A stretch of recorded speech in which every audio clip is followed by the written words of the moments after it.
Yo, what's up, everybody? It's King Hitman here, and I hope you guys are having a decent day and are ready to talk Dokkan.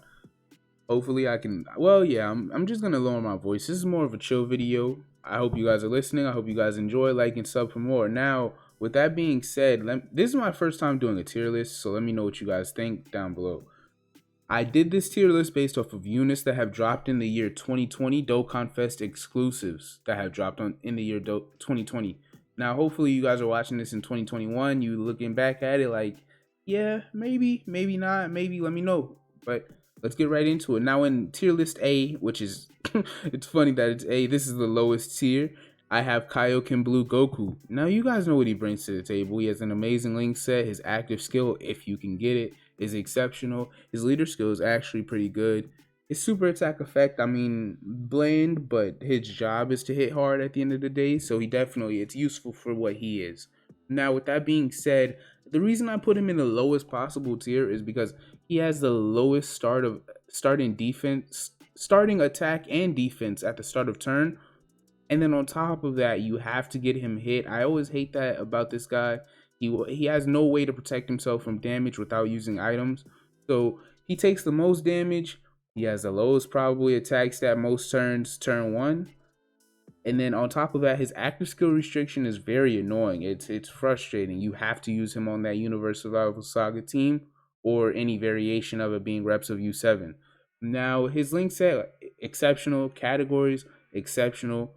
But I couldn't have put him in the same tier as these next three right here. Now, after that, we have, where did I put him at? We have my boy Bardock. I have Bardock here because I think Bardock is criminally underrated. I personally, and this is this isn't the favoritism, all right? This is me being honest. I think Bardock, even though he's bland in his base form, he's getting the job done. He raises attack he just raises defense indefinitely, automatically great for long-term events, but he also gets attack and defense 120%. Now, the thing I hate about his attack and defense 120% is he actually doesn't, like, his attack stat isn't going to be super exceptional some turns, because even though it's 120%, he won't wow you turn 1. So I guess I have to take that into consideration. I also have to take into consideration the fact that he needs the low class allies on the team, but this isn't necessary when I feel like Bardock's job is to take minimal damage when he's in his base form. And then of course he has the attacks effective against all type if you're facing a Frieza family, but that's all right. Now his Linc set is actually, I'd say it's like a 7 or 8 out of 10. Saiyan Warrior Race, Saiyan Lineage, Saiyan Pride, Family Ties is probably the worst Linc here. Experienced Fighters, Prep for Battle, and Fierce Battle. Now when he turns into Super Saiyan Bardock, now we're talking. He raises attack and defense for 1 turn, greatly lowering defense means nothing. Passive skill, he gets his massive attack buff, he gets his defensive buff, he has attacks effective. This is when Bardock becomes a whole different type of unit. He has his attacks effective against all types if you're fighting an extreme class enemy. He also gives him innately, regardless of who you're fighting, gives himself 3 key, crit chance, and evade and dodge chance plus 18%, while reducing damage by 18% for 5 turns. He has a high chance of performing an additional attack, he launches an innate additional attack with a high chance of becoming a super if there's a Frieza family enemy. I hate the fact that it's restricted the way it is. I wish it was transformation boost. I feel like Bardock would automatically jump a tier if all of his conditions that were Frieza family were automatically transformation boost. Now, with Gotenks and Buu, we know what we're getting into with them. We know that they're not amazing in their base form. I still don't think Buu's amazing in his second form, but when Gotenks transforms, now we're talking. But I do have to give Buu credit. He seals, he has a chance to stun, and he has a chance of dodging. But with the RNG that comes in the second parts of his passive, being like, if these don't trigger, it could be the reason you die, like more often than not. Not like a Kefla getting her additional super. Like this is, if you're in super battle road and these don't trigger, these can be the reason you die a lot of turns. So I don't want that to be, you can't hold it up. I'd rather hold it against them just because of the way the game is. But sealing super attacks is very important. His leader skill is actually pretty good. Well, it's very good, not pretty good. His Linc set, I mean, I don't think it's bad. It's just, with these Buu Linc sets, he automatically has 2 or 3 links that you you have to get on a certain team. Like you can't help but get on a certain team, being usually Majin Buu Saga or Transformation Boost or well artificial life forms. But my thing is they're not Z tier or like anything of that matter until they get to Super Saiyan 3. Even though I think Super Saiyan Gotenks is better than Skinny Boo. Now we're talking about amazing units, amazing attack, amazing defense. They're doing additionals. Gotenks has a high chance of stunning, which is actually it's a step down from what he was in Super Saiyan. Boo, he's mitigating, has crit chance per rainbow orb ceiling, raising attack and defense greatly for 3 turns. We know what they bring to the table after the fact, but this is just where I rank them. This is obviously not. This isn't bad. None of these units. Kaioken Goku by himself can be a little bad. Kaioken Goku's more of a beta, if anything. He's more of he's a Scottie Pippen or something. He's a number 2 on a lot of the teams you would use him on for the sake that you want to link him up with the LRs because they need so much ki and he offers so much of it. But we'll get into that later. Now on to Kefla in the next tier. Kefla was a difficult one for me because where'd I put her at? Kefla was a difficult one for me because I felt like I really don't like her leader skill almost at all. I think her super attack effect is it's not even that good, honestly, but it's good for the sake that she's usually doing multiple supers a turn. Once she is it Super Saiyan or Super Saiyan 2? Once she gets to Super Saiyan 2. Oh yeah, 2. So unless you have dupes in her, she won't be doing the additional until she gets to at least turn 5. So that's frustrating. And then, of course, she does have her active skill in Super Saiyan 2, but we'll get to that. But also, her Linc set is, while it's great, don't get me wrong, it's good. It's just, man, her not having prepared for battle, and not that she shouldn't have over in the Flash, but her not having prepared for battle is the single most, it's one of those things where they specifically did it in order to like throw one of the links out the window. But at the same time, the only link you could have gotten rid of would have been Saiyan Warrior Race. So in a way, it couldn't be helped, but it's just really annoying to me. So with that being said, I kind of bumped her down slightly, which made her get into the tier that she's into. But once you get into Super Saiyan, she's amazing. You know, she has her dodge chance. You do need, with all of her conditions, which is also pretty annoying, but not the worst type of condition. You need the 6 orbs. If you're not getting the 6 orbs, Kefla can be very alright. It's kind of offsetting how bad she can be. But Super Saiyan 2, she has her active skill, even though it's very restricted. When you really break it down, you have to get through 5 turns at least. And then you have to face a Pure Saiyan or a Universe Survival Saga enemy. And all she's doing is changing the orbs and being type effective. For only the 1 turn though. So it's not like it's amazing. Now this makes up for the prepare for battle. She's giving herself ki. She's giving herself the innate defense. She does that in all of her forms anyway. She gives herself the attack when performing a super attack, chance to dodge, all of that. And she launches an automatic additional super when she gets 6 or more ki spheres.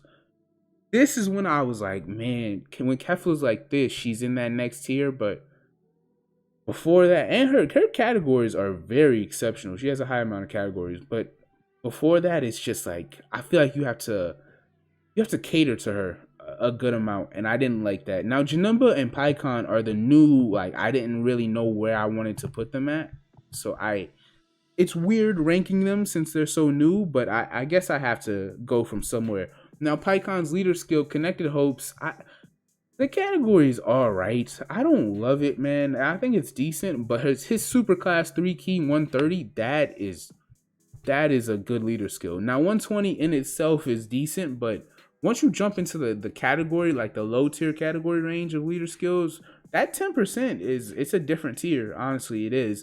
It's a low tier category buff. But with the super attack, he greatly raises attack for 1 turn and greatly lowers attack of the enemy, of course.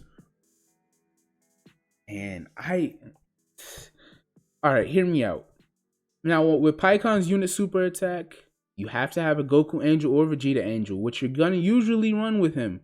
But if you're on a type team, you have to bring the Angel SS2 Goku, the Easy A one, which isn't a bad unit at all. But we have to remember that we have to keep catering to PyCon too, which made me put him in the same tier. The reason I'm saying that, PyCon, in order to support the his allies and in order to die, or no, excuse me, in order to support the allies, he needs the 3 type key spheres, and then when he gets a rainbow key sphere, he gets automatic additional key and high chance of dodging. Now, SCR Goku isn't gonna help with that, and a lot of the angels aren't either, but it's I don't know. And then PyCon's active skill, he has the ability to be a ghost usher against one enemy. The problem with that is you have to have 50% or more HP starting from the 4th turn of battle just to get that extra turn off. I like the way it's a callback to what happened in the movie, being the fight was so long and then PyCon still had to stall, but it is frustrating. It can be, I feel like it's going to be a bit annoying some turns. Now with Janemba is a very, he's defensively, he's exceptional. But offensively, I was seeing Janemba's numbers. I don't know why I keep stuttering.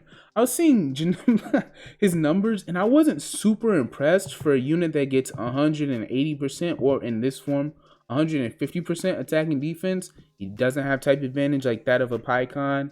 He's not. It's just odd. His job is defense, which I guess I can't hate on. And then hopefully you can get these. The support part of his passive whenever possible, but the 4 type key spheres, it's not the worst restriction, but it can be a little annoying. But let me move a little bit faster through the list. We have Bojack. Now with Bojack, he's just, I don't like saying it because I like Bojack, but he's cooler with worse, like with a worse kit. He is. His Linc set is where, even mind you, LR Imp Bojack is one of my favorite LRs in the game. So innately he's going to be good with him, but I have to be honest when it comes to the general pool of units. His Linc set is not super exceptional. Even though he does share a couple of links with Turles type units, with cooler type units, it's not super exceptional. So I'm not going to say like, oh, he has a great linking partner outside of a summonable LR. So it's kind of frustrating. Now, once he transforms, Bojack, he's just, to need the orbs after the fact that you need to transform, it's just four turns, one enemy. You're not going to be getting that in Super Battle Road. You can get it in the Legendary Goku event, but do you really, we're not really doing that anymore, at least as often for like an actual, I need to beat this stage. It's more like we're doing it for showcases. Now in Battlefield, most fights aren't going to last 4 turns. Bojack, his transformation condition it can be pretty frustrating. Honestly, I considered Bojack moving down a tier, but with him being the support unit that he is, I kept him where he's at. Now we're talking about the best Dokkanfest TURs in the game right now, with the exception of Cooler being right here. He would be here, but obviously he didn't drop this year. Physical Beerus. Now, Physical Beerus, I overlooked him for a couple of months. He showed me up. He showed me wrong. He made me look stupid. So I got to give him his props where props is due. If he's not with that Beerus type unit, he's not the greatest guy in the world. Like, he's not in this tier anymore. He's not. But when he's with that said Beerus or Whis type units, for that matter, he blows any event out of the water if you get whatever he asks for. Like, it's beyond anything I'd say Kefla can do at turn 2 or 3. Beyond anything Bojack can do. You guys get what I'm saying. Beerus, man. Beerus, I was super impressed when I found that Rainbow Beerus friend. That one day I did a video on him. He was doing numbers, man. He was. Now, like I said, you need a Beerus or Whis to bring out what he is. Because he has links like Prodigies, Connoisseur, the Innocents. Well, I don't think Whis and Vados have the Innocents. I think the LR Beerus and Whis do, however. Now, Shocking Speed you can get in a lot of places. Berserker, garbage, and then Fierce Battle. Now, this is a knock I do have on Beerus. It feels like he automatically has 6 links, on top of the fact that he's so restricted in terms of his link family. But his categories are good. Realm of Gods, come on. Movie Bosses. Siblings Bond is still a pretty good category, even though Gohan and Goten, people don't really want to run 2 of them if they don't have to. But Exploding Rage, that category has some shaky units on it. or that aren't on it, I should say, and then Space Traveling Warriors and Bond of Master and Disciples. Oh, and Worthy Rivals. Well, him being a Realm of Gods leader is still, it's not gonna age for a while because it's, come on, it's Realm of Gods. It's about to get a buff for the anniversary in about a month or so. So it's odd where he fits in, but when you get Beerus what he's asking for, he's super exceptional. Now, if you just looked at the video, you saw I moved Gogeta over a little bit. Now, the reason I did that, there's a reason he's called the unrivaled superpower. My boy Gogeta, I personally think he is the best TUR in the game. I have never seen Gogeta be trash. His leader skill is not the best. His leader skills, I wouldn't even run this leader skill if I had it, at least often, unless I was trying to run like a crossover team with Vegito. But everything else is super exceptional. Like, it's, I need to come up with a word besides exceptional, but I can't spitball one off right now. He's just amazing. He's going to get the job done in anything except the leader skill category. Super attack greatly raises attack and defense for 1 turn. Immense, of course. Passive skill, 200%. You guys know what it is. Attack and defense, he gives himself 4 ki just because. Not like he didn't have enough from it for his Linc set, but an additional 40% attack and defense. He has his type advantage for 8 turns. He has a high chance of getting type advantage starting from the 9th turn. He has a high chance of die. This is an underrated. I know 50% is an annoying coin toss, but this is annoying. This is an underrated part of his kit. Now, the reason I say that is because he still will usually have the type advantage. Like, you're not going to get your first super attack counter 8 turns in unless it's the legendary Goku event, which he actually does pretty decent in there. It's not too bad. But with his active skill, I don't like his active skill conditions, but it's not to the level of, let's say, a Bojack or something like that. Now, he lowers its enemy's attack and defense by 40% and raises his own by 40% for 1 turn if you get hit 4 times in 1 fight. I just personally, I don't love it on a unit like Gogeta, who his tech counterpart, his tech counterpart had it innately, where he lowered attack and defense. I just thought it would be a normal part of his kit, but I guess they didn't want to go in that direction. I don't even have to go over his links. His categories, I wish he had a couple more, which may be a knock against him, but the ones he does have are, besides Shadow Dragon Saga, are categories that are run fairly often, I would say. Fusion is still maybe not super often, but if you want a fusion leader, you'll find one, trust me. I don't even have to explain myself with Gohan, I really don't, but come on, guard. When he transforms, type advantage if you get his conditions. His Linc set can be a little annoying before he transforms, but you'll get over it. He's right under Gogeta in my eyes, so it's not like it's far off. He does give himself ki over time, greatly raises defense and attack. I don't like the Saviors category. I think it's actually trash, but Hybrid Saiyans, it's always going to be the days where you want to run that type of leader, I feel like, even though it's fallen off heavily. Why has it fallen off? I guess summonable LRs in a way, maybe? Yeah, summonable LRs not being on that team as strong as they should be for Gohans. And I mean, Gohan is on there now. The Tech Gohan is on there. The Tech SS2 Gohan, I'm sorry. He's on there now, so maybe that bumped it up a little bit. But I usually just don't see that type of leader skill around, especially for like in future Gohan 2. But don't worry about Gohan. Gohan will do Gohan things. Now with Frieza is the single most versatile unit on this entire list. Frieza does everything you need him to do outside of support. Sealing, stunning, dodging, lowering attack and defense. Am I missing something? He stuns in his golden form. So he doesn't stun as he's in his normal final form. His leader skill is actually pretty good, especially because I think he's the only Dokkanfest TUR that gives 4 ki. Maybe Piccolo does. I might be overlooking somebody, but I believe he's the only one that gives 4 ki and 150. Resurrected Warriors and Otherworld Warriors just got a buff for PyCon, so I feel like that's a decent little notch up for him. Link skills, if it's not Tournament of Power, you're not gonna get a lot of ki for this guy, honestly, which can be a little bit annoying. But shocking speed, it's not that it's bad, it's just when you run them on a Frieza family team, you actually see shocking speed isn't as prevalent as you think, unless you're catering towards that type of link. But Tournament of Power, obviously that's 3 key right there. That's massive. The rest of his links, well, I'd say Strongest Clan in Space and Universe Most Malevolent are obviously Frieza family links. The rest of his links are pretty good though, so I won't take that again away from Frieza. I don't need to explain these 3 right here. We're done. Honestly, dang, 20 minutes. I think I've talked long enough. Let me know if you enjoy. Let me know if you disagree. I honestly want to understand how you guys feel, so let me know. And Hitman is out.